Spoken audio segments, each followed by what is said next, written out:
Bismillahirrahmanirrahim. Assalamualaikum warahmatullahi wabarakatuh. Waalaikumsalam warahmatullahi wabarakatuh. Alhamdulillahilladzi akrama bani adama ala sa'iril makhluqati. Allahumma salli wa salli ala sayyidina Muhammad ala nabiyyina al-karim. Allahumma salli. Asyhadu an la ilaha illallah wa asyhadu anna Muhammadan abduhu wa rasuluhu.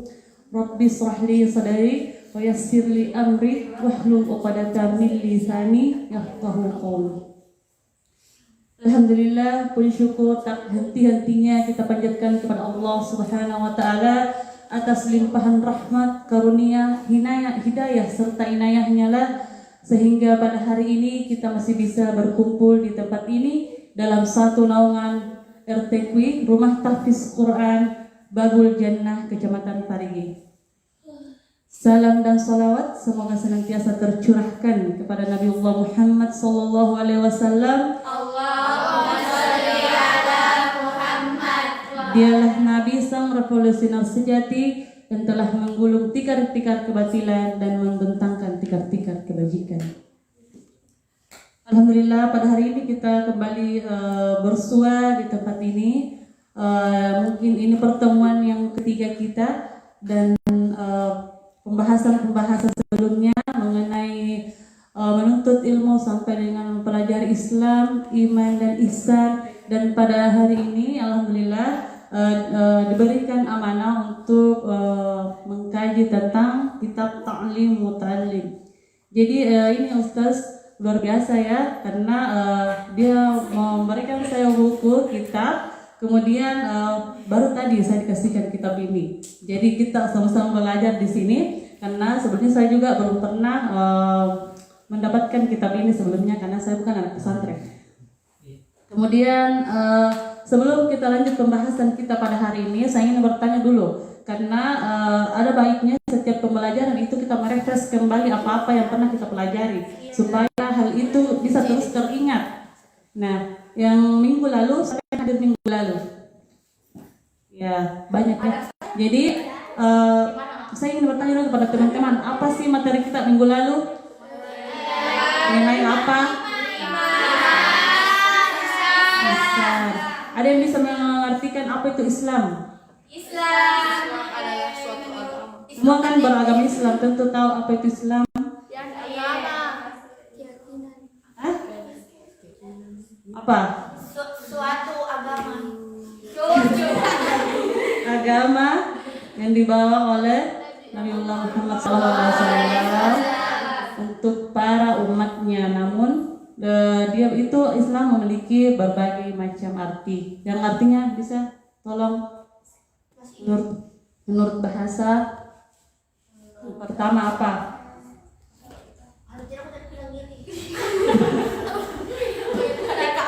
Islam, iman dan ihsan. Jadi pembahasan itu tidak keluar daripada pembahasan kita pada hari ini, karena dalam mengkaji Islam, iman dan ihsan tidak keluar daripada menuntut ilmu. Nah, Ta'lim Muta'allim ini menurut bukunya ini dia membahas mengenai bagaimana keutamaannya menuntut ilmu, bagaimana syarat-syaratnya sehingga ilmu itu bermanfaat bagi kita, apa saja yang bisa kita tempuh sehingga ilmu itu bermanfaat bagi kita. Nah, di sini pasal 1 itu hakikat ilmu dan keutamaannya.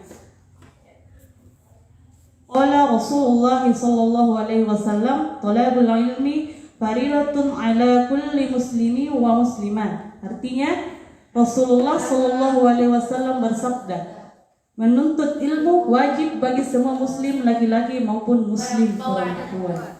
Jadi di sini diartikan bahwa tidak ada perbedaan dalam menuntut ilmu. Baik laki-laki maupun perempuan itu mempunyai status yang sama dalam menuntut ilmu. Beda halnya pada zaman Rasulullah. Di situ perempuan tidak diberi banyak campur tangan dalam segala bidang, bahkan dibatasi dan bahkan tidak diperkenankan. Nah, kalau sekarang tinggal kita bagaimana memanfaatkan ilmu itu sehingga kita bisa terlibat dalam segala bidang. Contohnya saja ada perempuan yang pernah menjadi presiden. Tidak bisa dipungkiri itu peran seorang perempuan dalam segala bidang. Contohnya di sini, dalam menuntut ilmu di sini kan kita statusnya sama-sama santri, ada laki-laki dan ada perempuan. Tinggal bagaimana cara kita menuntut ilmu itu, kemudian memanfaatkan ilmu itu. Jadi perlu diketahui teman-teman sekalian bahwa dalam menuntut ilmu dikatakan di sini bahwa ilmu yang paling utama ialah ilmu hal, dan perbuatan yang paling mulia adalah menjaga hal atau kondisi diri. Ilmu hal itu apa? Siapa yang tahu ilmu hal? Ya, ilmu hal menurut yang saya ketahui, ilmu hal itu ilmu tentang agama, yang dimana ilmu itu wajib kita ketahui. Contohnya saja sholat. Sholat di sini dikatakan bahwa bagaimanakah cara kita melaksanakan sholat ketika kita tidak mengetahui apa-apa syarat sahnya sholat, rukun-rukunnya sholat. Ini semua didasari dengan ilmu. Bagaimana caranya kita mengetahui sholat kita sempurna? Bagaimana caranya kita mengetahui bahwa ada yang membatalkan sholat kita tanpa didasari sebuah ilmu? Nah, disinilah pentingnya sebuah ilmu. Karena untuk apa kita misalnya sholat, namun kita tidak mengetahui ilmunya. Kita tidak mengetahui bahwa apa-apa saja yang membatalkan sholat, apa saja rukun-rukun sholat, syarat sahnya sholat. Jadi betapa pentingnya ilmu ini mengantarkan kita kepada ketakwaan Allah. Ilmu itu sebagai sarana kita untuk bertakwa kepada Allah. Dan kewajiban yang seperti ini juga termasuk dalam zakat, puasa, dan haji, dan juga muamalah kita kepada Allah dan kepada sesama manusia. Contohnya tentang jual beli. Di sini juga disebutkan tentang jual beli. Di pasar jual beli dalam Islam, tentunya kan ada aturan-aturannya. Tidak boleh curang dalam penimbangan dan sebagainya. Tidak boleh menjual sesuatu yang melebihi daripada modalnya. Itu kan tidak sesuai dengan ajaran Islam. Lalu bagaimana jika tidak ada ilmu yang mendasarinya? Maka kita akan tersesat. Bukankah orang yang tersesat itu tidak tahu arah tujuannya mau kemana? Kita tidak tahu. Jadi betapa pentingnya ilmu, sehingga penting untuk kita pelajari. Kemudian juga disebutkan di sini, tidak seorang pun yang tidak mengetahui akan mulianya ilmu pengetahuan, karena ilmu itu khusus dimiliki oleh umat manusia. Jadi ilmu ini diberikan kepada Nabi Adam pada waktu itu, dan ilmu yang dibekalkan kepada Nabi Adam ini diberikan oleh Allah, sehingga disuruhlah para malaikat dan jin dan iblis ini untuk berlutut kepadanya. Nabi Adam diberi ilmu, mengetahui apa-apa kebesaran Allah, apa-apa yang diciptakan oleh Allah. Itulah mengapa iblis dan para malaikat seluruh alam pada waktu itu disuruh untuk menyembah dan bersujud kepada Nabi Adam. Bukan menyembah, ya, bersujud kepada Nabi Adam. Sebuah syair yang disebutkan oleh Muhammad bin Al-Hasan bin Abdullah, belajarlah sebab ilmu adalah penghias bagi pemiliknya dan sumber keutamaan serta pertanda bagi segala hal yang dipuji. Jadikanlah hari-harimu untuk menggapai faidah dengan menambah ilmu, dan berenanglah di lautan faidah. Belajarlah ilmu fikih, karena fikih itu paling utamanya, penuntun pada kebaikan dan takwa, dan lebih adil-adilnya keadilan. Fikih adalah ilmu yang menunjukkan pada jalan-jalan hidayah. Dia mampu sebagai benteng yang menyelamatkan dari segala kesulitan. Karena satu orang fakih yang wirai akan lebih sulit bagi setan dibanding 1000 orang ahli ibadah. Ya, jadi teman-teman bisa kita lihat di sini bagaimana ini istimewanya ini sebuah ilmu. kita merujuk pada sebuah kisah Ibnu Abbas. Siapa yang tahu Ibnu Abbas ini anaknya dari siapa? Anaknya siapa? Dia keponakannya Rasul. Ya, Abdul Muthalib. Ya, jadi Ibnu Abbas ini adalah keponakan dari Rasulullah Shallallahu Alaihi Wasallam. Nah, kalau kita melihat caranya Ibnu Abbas ini menuntut ilmu, dia sangat gigih. Dia selalu mengikuti Rasulullah kemanapun dia pergi untuk menuntut ilmunya. Dan ketika Rasulullah Shallallahu Alaihi Wasallam meninggal, beliau mengikuti para sahabat-sahabatnya. Bahkan beliau tidur dan nginap di rumahnya para sahabat-sahabatnya ini. Lalu para sahabatnya ini berkata, "Mengapa engkau sampai sebegininya untuk menuntut ilmu? Padahal saya bisa untuk datang ke rumahmu untuk menuntut ilmu." Ibnu Abbas ini hanya berkata bahwa akulah yang seharusnya mendatangi ilmu, bukan ilmu yang mendatangi saya. Bisa diambil kesimpulan apa maksudnya ini? Bisa. Ya, seorang keponakan Rasul pun, walaupun dia dikatakan keluarga dekatnya Rasul, dia tidak pernah menyerah untuk menuntut ilmu. Dia mendatangi guru-gurunya. Dia mendatangi para sahabat-sahabat Nabi pada waktu itu untuk menuntut ilmu. Jadi sekiranya kita sebagai seorang santri janganlah pernah memiliki sifat sombong untuk menuntut ilmu. Jangan lihat siapa yang membawakannya, tapi lihat apa yang dibawakannya. Jangan sampai kita berpikir orang yang lebih muda lebih tidak mengetahui apa yang kita ketahui, karena kita belum mengetahui apa-apa yang mereka ketahui. Nah, kemudian juga karena sesungguhnya dan memohon pula kepada Allah supaya diberi ampunan dan keselamatan di dunia dan di akhirat, supaya Allah menjaga diri dari musibah dan malapetaka. Boleh mempelajari ilmu. Di sini juga ada berbagai macam ilmu yang bisa kita pelajari. Yang pertama yang bisa kita pelajari itu contohnya ilmu fikih. Nah, ilmu fikih ini mengkaji tentang hukum-hukum Islam yang dibahas secara terperinci. Contohnya kan sholat, di situ dicontohkan bagaimana secara terperinci di situ cara pelaksanaannya, syarat dan ketentuannya. Kemudian bersuci dan sebagainya semua ditentukan di situ.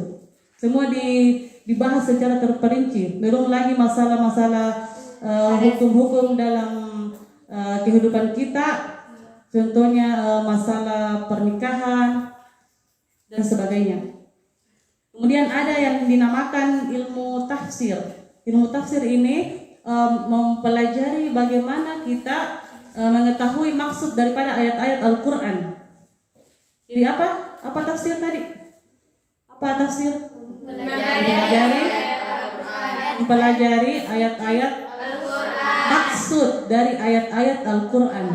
Karena jangan sampai kita salah menafsirkan ayat lalu mengamalkannya dan tidak sesuai dengan tafsir yang seharusnya. Kemudian ada yang dinamakan ilmu nujum. Ilmu nujum ini ilmu yang berkaitan dengan astronomi. Jadi dia membahas tentang ilmu perbintangan. Jadi ilmu nujum ini dia dia bisa bersifat halal dan bersifat haram. Artinya ketika dia bersifat halal, kita bisa mempelajarinya ketika ini digunakan untuk melihat posisi arah bintang untuk kepentingan ilmu pengetahuan. Namun haram hukumnya ketika kita menggunakan ilmu nujum ini untuk melihat atau menentukan nasib seseorang. Contohnya bintang. Siapa yang sering sini percaya tentang ramalan-ramalan bintang?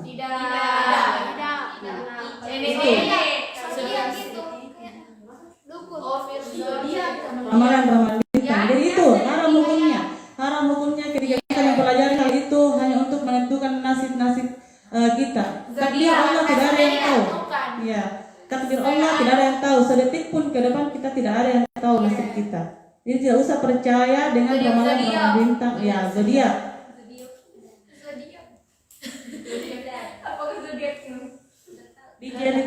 Diceritakan dari Imam Syafi'i rahimahullah bahwasanya beliau berkata, ilmu itu ada dua, yaitu ilmu fikih dan ilmu fikih untuk mengetahui hukum agama dan ilmu kedokteran untuk memelihara badan, dan selain itu hanyalah bekal untuk pelengkap saja. Jadi fikih tadi ada yang disebutkan, apa lagi ilmu fikih tadi? Ilmu yang mempelajari Hukum tentang Islam. pimpinan cara-cara Hukum-hukum dalam agama Islam secara terperinci.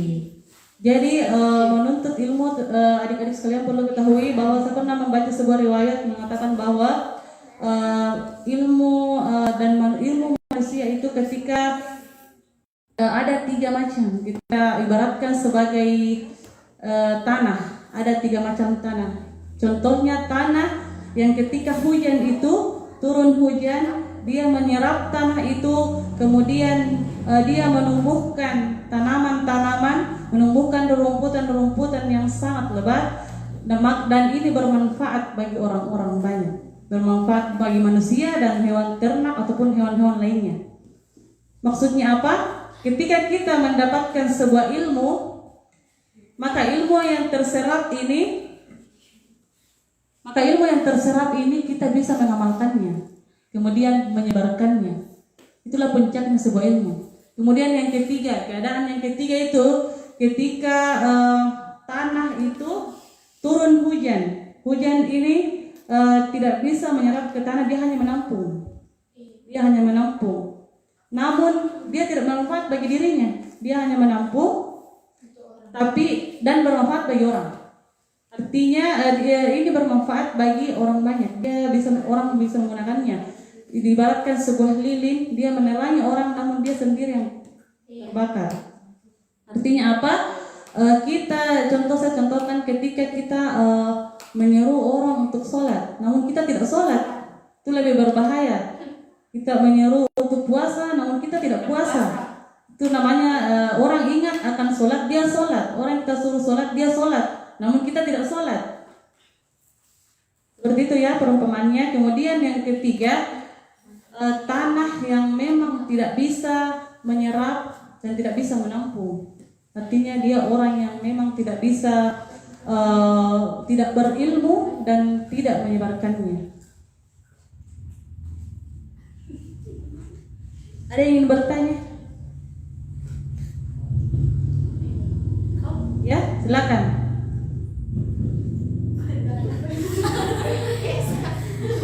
Ada yang ngantuk sekali. Ada yang ngantuk. Sebelum dilanjut, laki-laki menghadap ke sini dulu, semua perempuan menghadap ke sini. Ya, pijit dulu supaya nggak ngantuk. Gantian supaya nggak ngantuk.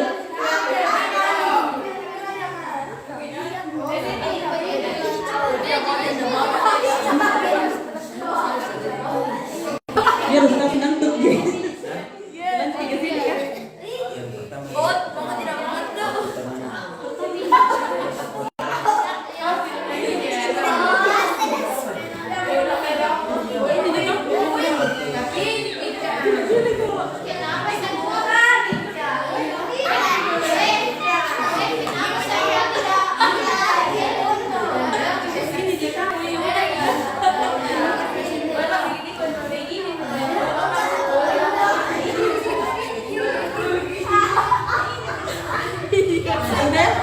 Sudah enak? Nah, berbalik, ya balik lagi. Ya, teman-teman sekalian, perhatikan lagi, kembali lagi, fokus lagi.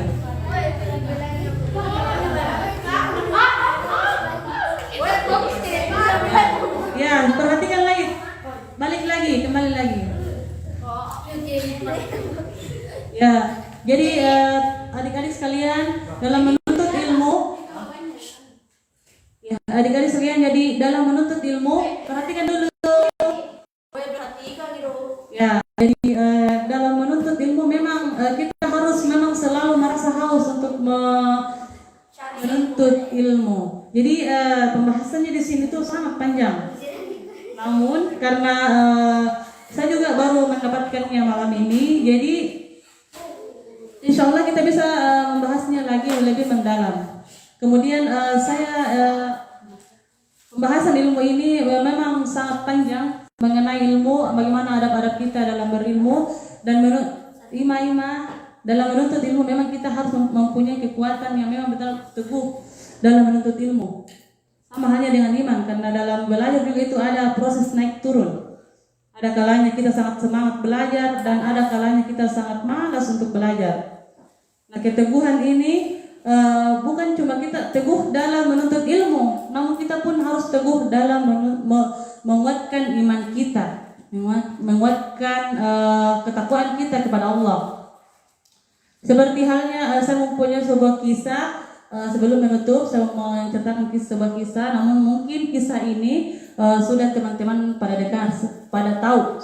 Namun kita hanya mengingat kembali tentang keteguhan iman. Jadi keteguhan iman ini yang memang gigih mempertahankan imannya.